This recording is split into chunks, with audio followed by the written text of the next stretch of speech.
કેમ છો વિદ્યાર્થી મિત્રો, ફરી પાછું સ્વાગત છે તમારું બેઝિક જ્ઞાનમાં. આ આપણો ત્રીજા નંબરનો લેક્ચર, બરાબર. આ લેક્ચરમાં આપણે અમુક કન્સેપ્ટ વિશે વાત કરવાના છીએ જે ટકાવારીમાં ઉપયોગી છે અને જે આપણે જે પહેલા અને બીજા લેક્ચરમાં જોયા જ છે, પણ છતાં પણ એકવાર આપણે થોડુંક ફરીવાર એનું રિવિઝન કરીએ, બરાબર. તો સ્ટાર્ટ કરીએ. પહેલો કન્સેપ્ટ જોઈએ એમાં કે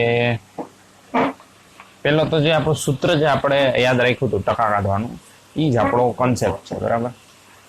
જોજો કન્સેપ્ટ શું છે કે જે કે ટોટલ છે અથવા તો જેની સાપેક્ષે તમે વાત કરો છો એને આપણે 100% માની લેતા હતા, અને જે તે વિદ્યાર્થીએ મેળવ્યા હોય માર્ક, અથવા વધારો પૂછ્યો હોય, ઘટાડો કેટલા ટકાનો થયો, આવું બધું હતું તો કેટલું, એટલે આવી રીતના હતું, બરાબર. તો એનું જે કંઈ સૂત્ર મળી જતું હતું કે મેળવ્યા વધારો અથવા જે કંઈ ઘટાડો હોય, વૃદ્ધિ થઈ હોય, હાઇટમાં વૃદ્ધિ થઈ હોય, કેટલા ટકા આની કરતાં વધારે વૃદ્ધિ થઈ, આવું બધું જે પણ કાંઈ હોય એનું લખી નાખ્યું. સરસ મજાનો વરસાદ આવે છે, એમાં વિડીયો ઉતરી રહ્યો છે, જોવો જોઈએ. અને તમે આશા રાખું છું કે ભણતા હોવ, ભણતા નહીં પણ કંઈક શીખતા હોય, ગમે એ કંઈક.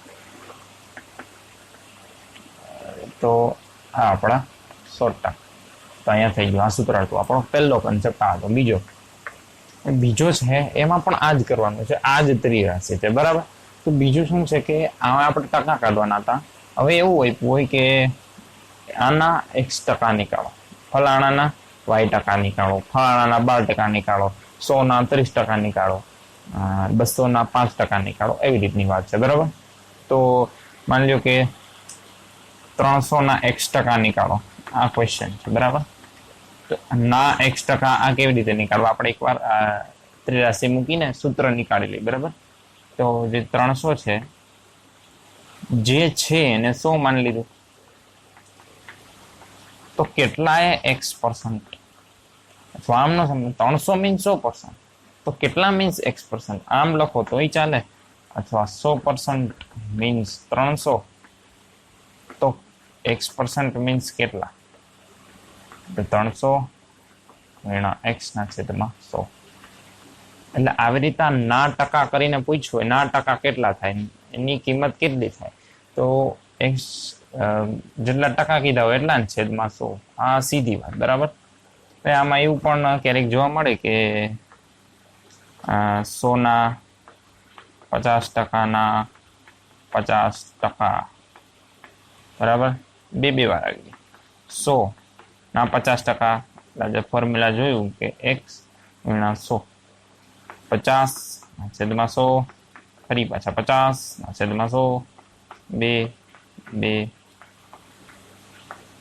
25, બરાબર. 4 ઉડી ગયા, 2 × 4 4, એટલે જે જવાબ આવ્યો અહીંયા 25 આવી ગયો. તો આ કન્સેપ્ટ આ છે કે જે ના ટકા કીધા હોય તો જેટલા ટકા છેદમાં 100. હવે ફરી પાછા આખાના અહીંયા ના ટકા કીધા હતા, એટલે ફરી પાછા આખાના ગુણ્યા બડા કર્યા, એટલે એ પ્રકારની એક વાત છે. હવે ફરી પાછો એક નેક્સ્ટ કન્સેપ્ટમાં આવી જાય.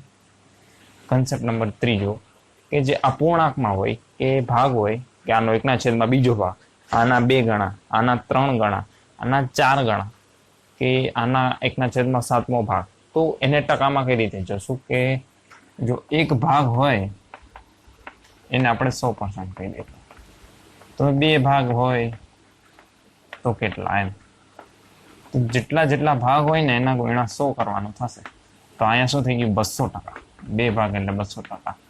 1/3 હોય તો આના ટકામાં ફેરવું હોય તો ગુણ્યા 100 જ કરવાના. અહીંયા જોયું નહીં આપણે, જે તે ભાગ હોય, માની લો x હોત તો x ગુણ્યા 100, એટલે અહીંયા 1/3 છે તો ગુણ્યા 100 કરી નાખશું. તો અહીંયા શું આવ્યું, 100/3. હવે આ વાત તો બરાબર કે આવી રીતના લખાય, પણ એક્ઝામમાં તમારે જોવું હોય તો 33.33 જોવા મળે, અથવા 33.1/3. કારણ કે હવે આવું કઈ રીતે લખાય કે જ્યાં 100 છે એને આ 3 વડે ભાગવાના છે, 33 તેરી 99 થશે. કેટલા વધશે? 1 વધશે, બરાબર.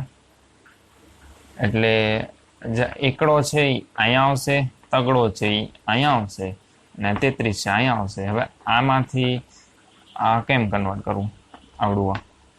તો કે 33 ગુણ્યા 3, આ બેનો ગુણાકાર કરવાનો, +1 કરી દેવાના, છેદમાં 3 રહેવા દેવાના, એટલે આ આવી જાય, બરાબર. એટલે આમાંથી હવે આનો ફાયદો શું છે? 1/3 ભાગ. હવે 33 ગુણાંક 1/3% કીધું, તો હવે તમે ટકાની કેલ્ક્યુલેશન કરો અથવા ત્રિરાશિ મૂકી નહીં કરતા, એનો ત્રીજો ભાગ જ કાઢી લો, ઈઝી પડે તમને. એટલા માટે જસ્ટ તમને કહું છું, બરાબર. એટલા માટે આ કોન્સેપ્ટ બહુ કામ છે. હવે માની લ્યો આવું કીધું હોય કે 33 ગુણાંક 1/3 ના 12%, આવું કીધું છે. હવે શું થાય કે આને તમે આને સમજી શકો કે 100નો ત્રીજો ભાગ છે, અથવા તો ન ખબર હોય તો આવી રીતે પણ નીકાળી શકો. તો ગુણ્યા શું કરવાના? 12. જોજો કેવી સીધી વાત, 4 આવી ગયા. એટલે તમારે જસ્ટ સહેલું થઈ જાય. 100નો ત્રીજો ભાગ, અથવા આવી રીતના 1/7 કીધું હોય તો તમને ખબર હોય કે કેટલા થાય? 14.2/7. તમને આ ટકાવારી પૂછ્યું કે ફલાણાના આટલા ટકા કેટલા થાય, તો તમને ખબર છે કે આનો મીન્સ 1/7 ભાગ છે, તો તમે ડાયરેક્ટ ગુણાકાર 1/7 કરી નાખો, એટલે ક્યારેક ઈઝી પડે એટલા માટે. અથવા આવું પણ હોય ત્યારે જો આવી રીતના છેદ ઉડાડવામાં પણ તમને ફાયદો થાય, એટલા માટે તમને કહું છું કે આ જે અપૂર્ણાંક છે કે ગણા છે એ તમારે ધ્યાનમાં રાખવું છે. હવે 3 ભાગ, 1 ભાગ મીન્સ જનરલી 1 ભાગ હોય 2 ગણા કરતા હોય, તો એ જે કોકના 3 ગણા કરતા હોય, કોની સાપેક્ષ કરતા? 1 ભાગ હોય એના 3 ગણા કરતા હોય. પછી જે 2, કોઈ એવું ન હોય કે 2 ભાગના 3 ગણા, જે હોય એના 3 ગણા. એટલે 1 ભાગને 100 માની લીધા તો 3 ગણા, એટલે 3 ભાગના કેટલા? તો એને 300% કરી દે, તો હવે 200%નો વધારો, એટલે એનો મતલબ એવું કે એના 3 ગણા થઈ ગયા. એટલે કઈ રીતે? માની લ્યો આ 100 રૂપિયા છે, એના 3 ગણા કેટલા થાય? 300. તો આના 200% વધારો થાય છે, બરાબર. વધારો કીધો હોય અને ગણા થાય, એ બેમાં ફેર છે, બરાબર. વધારો એટલે એક્સ્ટ્રા આટલાનો વધારો થાય છે 200%. અને 3 ગણા મીન્સ 300%, અને 200%નો વધારો એ પણ આ જ છે, અને 3 ગણા થવું એ પણ આ જ છે. એ એક થોડું તમારે વિચારવાનું, બરાબર.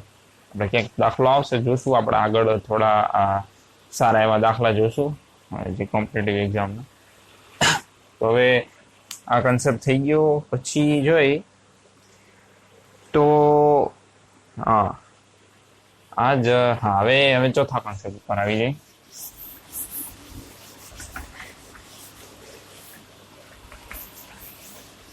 ચોથો કોન્સેપ્ટ એવો છે કે ધારવાનો, બરાબર.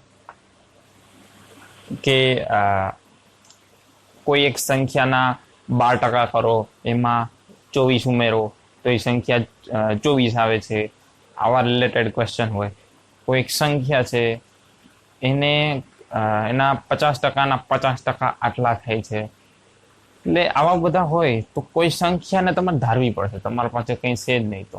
એટલે માટે આપણે ધારવા વાળો કોન્સેપ્ટ કહી દીધો, બરાબર. ધારવા વાળો કોન્સેપ્ટ કહી દીધો, બરાબર. આપણે એમાં ધારીએ છીએ, ધારવું જ પડે ને ભાઈ, કાંઈ છે જ નહીં. કોઈક સંખ્યા કે એવું કંઈ પણ આવે તો ત્યારે આપણે ધારશું, બરાબર. તો કેવા કેસમાં કે જ્યારે મેં તમને કીધું કે કોઈ સંખ્યા છે એના 12%, 12%માં 25 ઉમેરતા એ સંખ્યા પોતે જ મળે, અથવા કંઈક સંખ્યા મળે, તો એવા જો એકવાર જોઈ લઈએ આપણે કે કોઈક સંખ્યા x ધાર લઈ ને આપણે 12% કરી દીધા, એમાં 25 ઉમેરી દીધા, તો એ સંખ્યા પોતે જ મળે છે. તો આને તમે સોલ્વ કરશો તો તમને મળી જાય.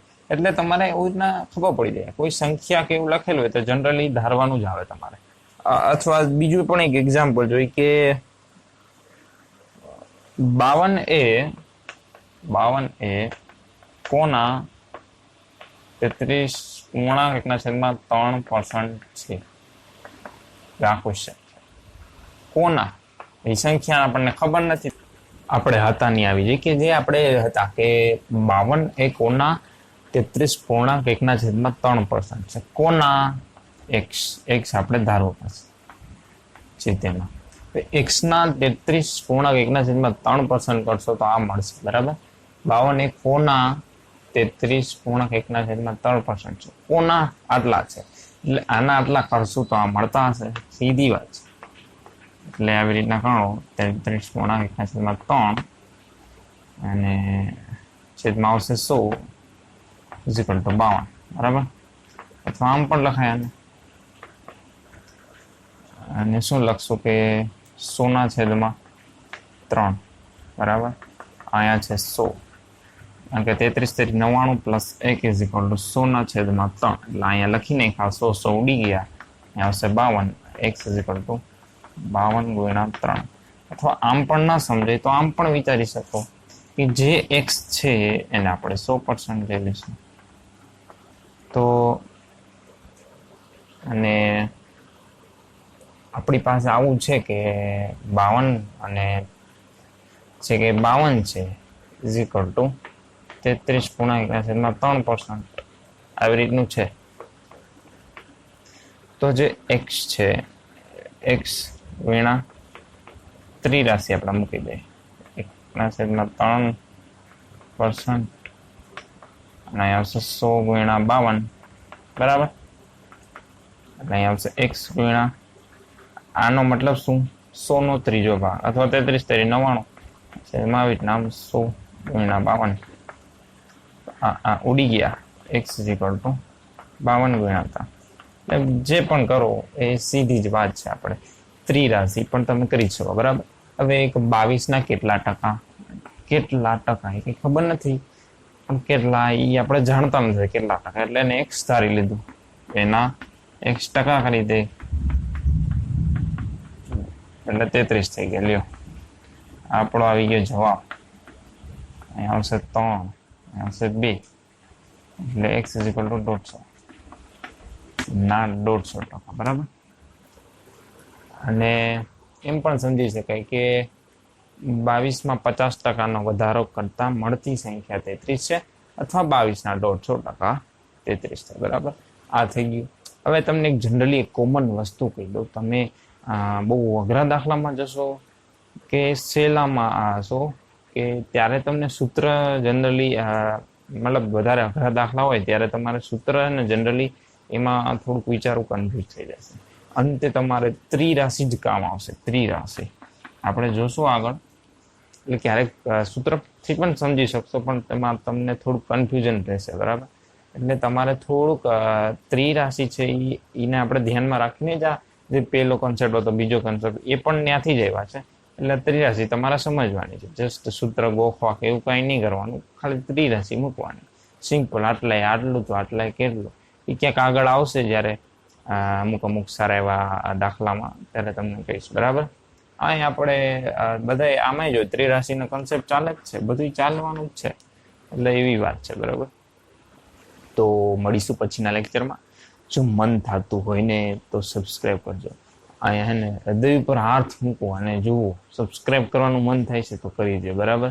જો ન થતું હોય તો ન કરતા. વિડીયો સારો લાગે તો લાઈક પણ કરજો, અને મળીએ પછીના લેક્ચરમાં.